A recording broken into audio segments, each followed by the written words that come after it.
Hi, I'm Cute Spooky, and today I'm yapping about my experience with the demo for Typing Valley. It's a cozy farming and restaurant sim where everything runs on typing. Instead of clicking or tapping, you type to gather, plant, fish, cook, and manage your restaurant. Run your own little eatery, cook warm meals for the townsfolk, and upgrade your restaurant as the town comes to life around you. Make friends, help neighbors heal, and expand your homestead with crops, ponds, and barns. Explore the village, forest, mines, and nearby islands. There will also be seasonal festivals like the Fishing Festival, Halloween, and more. I started by looking at the settings page, and there were some UI issues, like text not fitting into the menu area. There were also X marks that looked like you could click them to close the menu, but clicking on them didn't do anything. When you start a new save file, you'll get to choose between a boy or a girl avatar. I chose the girl avatar and named her Pook. There's some cutscenes at the beginning of the game that explain how you were feeling depressed going to school. Your parents are too busy to spend time with you, and your grandpa left you a letter. It's the typical trope of your grandpa dying and leaving you the farm, but this time there's a restaurant involved too. What was cool is that you got to type related words to progress the cutscenes, like typing pack to pack up your backpack at school. When you get to the farm, you first visit your grandfather's grave and open it to find a clown toy pop out. I guess your grandpa has a weird sense of humor. Your grandfather and other people refer to you as his grandson, no matter which avatar you pick, which seems like an oversight. Anyway, your grandpa's letter goes on to say he has a total of 10 tasks for you to complete in return for a gift. The first task is to reopen his old restaurant, which is going to take some wood to repair. You move around with WASD and type to collect resources. I typed twig to get the wood I'd need to repair the restaurant, along with some fruit and veggies I found along the way. For some veggies, like carrots, instead of typing, you'll need to hold down the first letter of the word. These were less fun to interact with because it takes longer to fill the bar up than it would to type out the word. I entered the restaurant after repairing it and got to work cleaning it up. I found a robot that I tried to activate, but it claimed to need a piece of bread to give it energy. Thankfully, there was some wheat sitting around in the kitchen, so I picked that up and headed over to the stove to bake some fresh bread.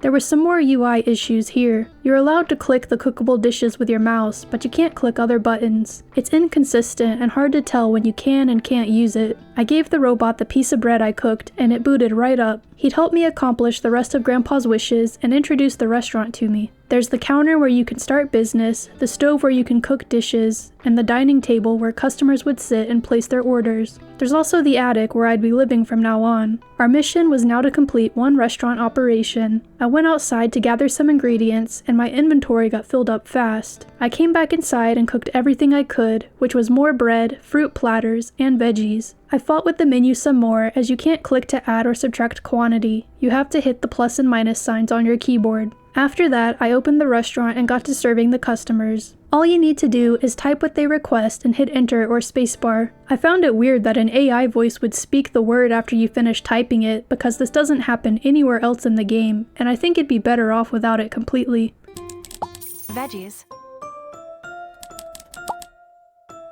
Platter. I served a total of 15 customers and made 390 coins, and fulfilled Grandpa's first wish. Next, I followed one of his treasure maps to the attic where I cleaned up, went to bed, and checked the spot marked on the map. It was another letter accompanied by a recipe book and the request to feed his old friends their favorite dishes. I learned the recipe for apple stew, cherry pudding, and salted fish. The first recipe I needed to cook was apple stew for the mayor. I went outside and got to collecting ingredients. Something I noticed is that your inventory bar disappears when you're inside of the restaurant, which makes it a pain to check between the recipe book and what you have. Another thing that's annoying is the robot follows you around constantly and doesn't know the concept of personal space. He's also always yapping about the same few things. I came back to the restaurant to cook the apple stew and delivered it to Winston, the mayor. The next dish was cherry pudding for Casey, and I already had the ingredients. I cooked it up and delivered it to her right away. In exchange, she gave me a much-needed backpack and a fishing rod. I'd need that for the next recipe, dried salted fish. I found a pond with a fish in it and cast my line. When the fish bites, letters appear to be mashed as fast as you can, and sometimes you'll need to hold down the spacebar instead. It's more interesting than just typing the word fish. I caught one more fish for the recipe before it got dark, and I headed to bed. There's nothing in the UI that tells you what time of day it is, so I'm not sure how time passes by. The next morning, I caught the last fish I needed for the recipe and got to cooking. It took me a bit to find Drake since there's no map unless you buy one from the store, but I eventually found him and gave him the salted fish. That fulfilled the second wish and revealed the next treasure map, which led to a painting in the restaurant.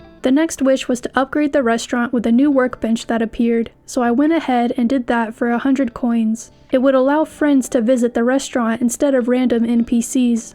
I opened the restaurant to test it out and people started coming in. I noticed this one NPC is completely bald from behind, but has hair when facing forward. The mayor stopped by as well and ordered multiple dishes. After I served him the last dish, a cutscene started playing with QuickTime events. You had to press the letter that was shown once the red circle overlapped with the green one to earn a star. I thought the cutscene of the memories that came rushing back to the mayor were cool. It kinda reminds me of that one scene in Ratatouille when the food critic takes a bite of food and it transports him back to his childhood. The next request was to make some banana pancakes and give them to Leo. I only saw banana muffins in the recipe book and never figured out how to unlock the banana pancake recipe, so that's all the meaningful time I spent in the demo. Overall, I think it's a very unique premise for a farming and restaurant management sim. I don't know if I like it enough to want to play the full release, but it was a fun 30 minutes. It's great if you're looking for an interesting typing game, but the more I try out the genre, the more I don't think it's for me. I kept finding myself wanting to use a mouse, especially when the UI made it look like you could. If you want to check out the demo for yourself, I'll have a link in the description for you. If you like the video, press the like. If you want to see more of me, subscribe. I cover cozy games, RPGs, and visual novels. Bye guys!